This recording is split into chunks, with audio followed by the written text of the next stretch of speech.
राम राम किसान भाइयों, आज मैं आपको कोई साधारण जानकारी नहीं बल्कि एक ऐसा राज बताने आया हूँ जो आपके बाड़े की किस्मत बदल सकता है।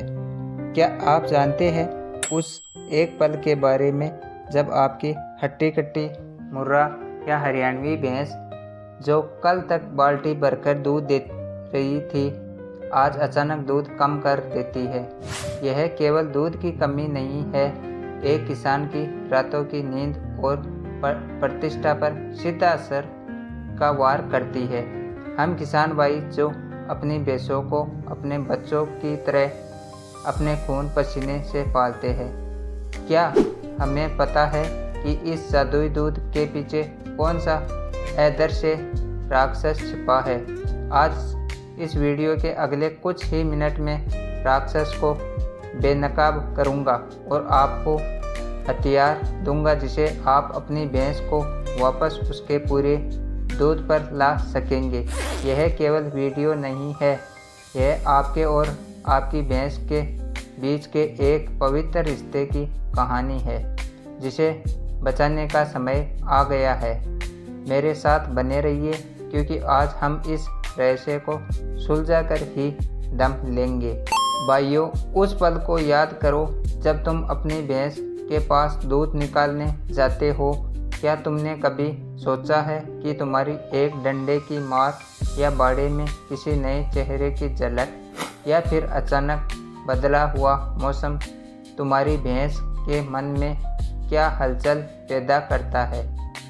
विज्ञान कहता है कि भैंस का दूध उतारने का काम ऑक्सीटोन नाम का हार्मोन करता है, लेकिन जब वो डरती है तो उसके शरीर में एलेक्ट्रिनाइन नाम का एक युद्ध हार्मोन बनने लगता है।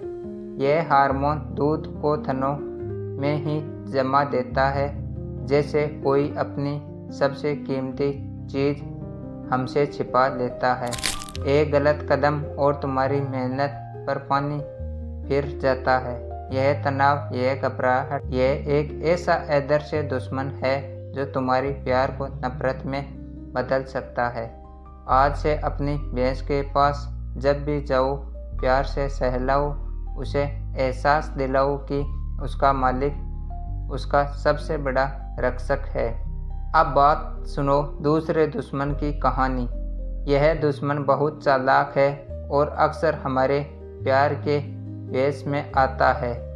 हम सोचते हैं कि आज भैंस को कुछ नया हरा चारा खिला दे या नया दलिया दे तो वो खुश हो जाएगी, लेकिन भाई क्या तुम्हें पता है कि भैंस के पेट, जिसे रूटीन कहते हैं, में अच्छे कीटाणु होते हैं जो चारा पचाते हैं। जब तुम अचानक नया चारा डालते हो तो वो कीटाणु विद्रोह कर देते हैं, वो उसे पचाने से मना कर देते हैं।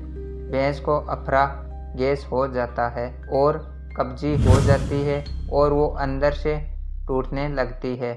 पेट के कीटाणु जो तुम्हारे दोस्त थे वो अचानक दुश्मन बन जाते हैं। यह बगावत, यह विद्रोह सीधा तुम्हारे दूध की बाल्टी पर असर डालता है। चारा बदलना तो हमेशा पुराने चारे में थोड़ा थोड़ा मिलाकर हफ्ते भर में बदलो ताकि यह बगावत रुक ना सके।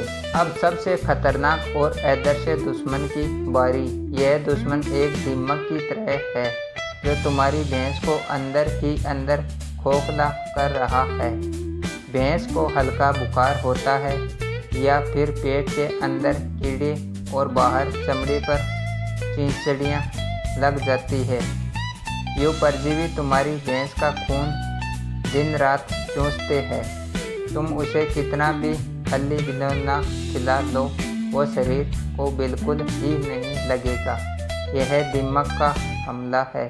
यह रक्त बीज का प्रहार तुम्हारी भैंस एक जिंदा लाश बना देता है। जब भैंस के शरीर में खून और ताकत नहीं बची तो बेचारी दूध कहाँ से बनाएगी? कई बार थनैला रोग की शुरुआत में भी दूध कम हो जाता है और हमें पता ही नहीं चलता। आज ही एक जासूस बनो। अपनी भैंस के शरीर की हरकत नजर रखो और इधर से दुश्मन को खपत करो।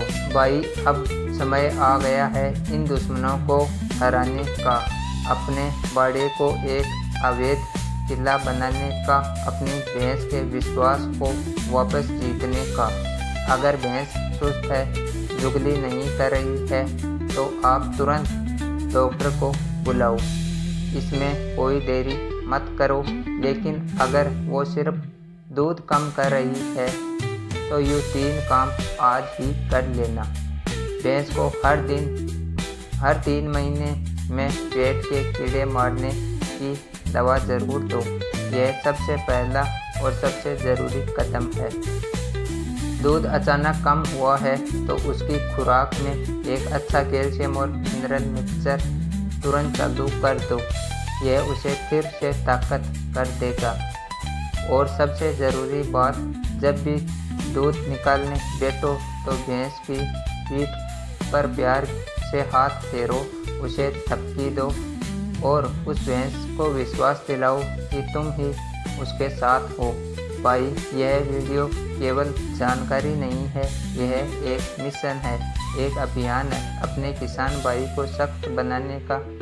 अगर मेरी यूँ बात तुम्हारे दिल तक पहुँची हो, तो तुम्हें लगा हो कि ये जानकारी तुम्हारे काम की है, तो इस अपने बाकी किसान भाइयों तक भी पहुंचा देना। हमारा नुकसान तभी रुकेगा जब हम सब मिलकर चलेंगे, एक दूसरे का हाथ थामकर अपना और अपने पशुओं का खूब ध्यान रखेंगे और ख्याल रखेंगे। अगर आपको ये जानकारी अच्छी लगी हो तो आप हमें कमेंट कीजिए और चैनल को सब्सक्राइब करना बिल्कुल न भूलिए। मिलते हैं एक नेक्स्ट वीडियो में। राम राम दोस्तों, आप बताओ अगला वीडियो किस विषय पे होना चाहिए। धन्यवाद। जय हिंद, जय किसान।